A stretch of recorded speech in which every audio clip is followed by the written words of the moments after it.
Walang pera at walang ibang masasandigan. Ginamit ni Leovin ang angking kagandahan, kumita lamang ng pera. Bes, huwag ka mag-alala pag nandun na tayo. Alam kong marami kasi kitain. Sagad-sagad ako naman. Ako, basta mag-iipon ako. Kukunin ko ang anak ko. Yun ang dapat yung gawin. Diba?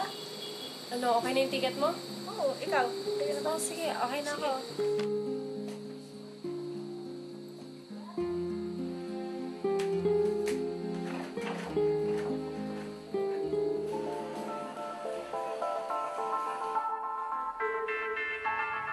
Sa Japan, nagsikap si Leovin na kalimutan ang mga naranasang pasakit.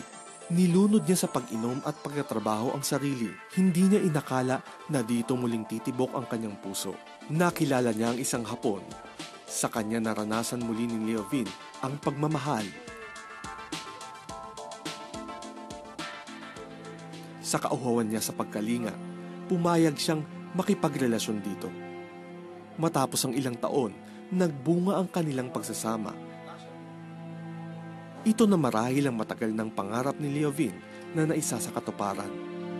Pero tila mapaglaro ang tadhana ni Leovin.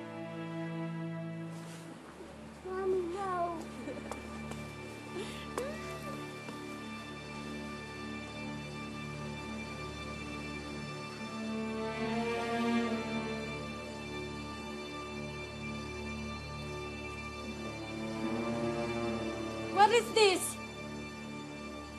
Who's this girl?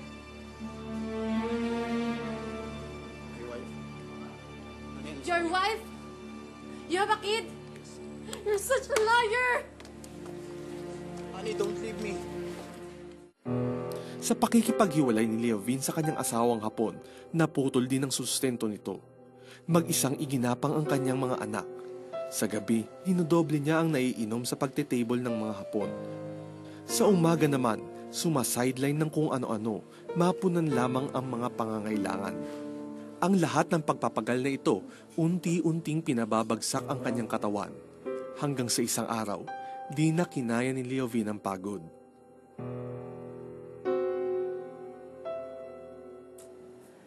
Ano ba yan, Leovin? Bakit parang hindi nasusolusyonan yung problema, no? Nagsunod-sunod, patong-patong. Alam mo kasi pare, yung premarital sex, yung sex outside of marriage, para sa akin talagang walang idudulot ng mabuti yan eh. Ha? Kaya pakasalan ka pa ng lalaking nakipag-premarital sex ka o kadalasan hindi nga natutuloy sa kasal eh. I don't recommend it to anybody. Ang mahirap kasi yung you go through life na wala kang direksyon.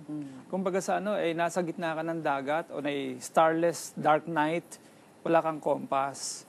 So kailangan meron ka talagang compass, may direksyon ka at meron kang goal. Number one, dapat nakakonekta ka kay Lord. Kasi kung ganyan, hindi mo alam kung saan ka lang hampasin, di ba? Hindi ganyan ang gusto sa atin ng Panginoon. Ayun na nga eh. Kaso mo, yun ang nangyari kay Leovin. Parang paikot-ikot at nagpapasa-pasa. Parang ipo-ipo yung kanyang buhay na walang katapusan.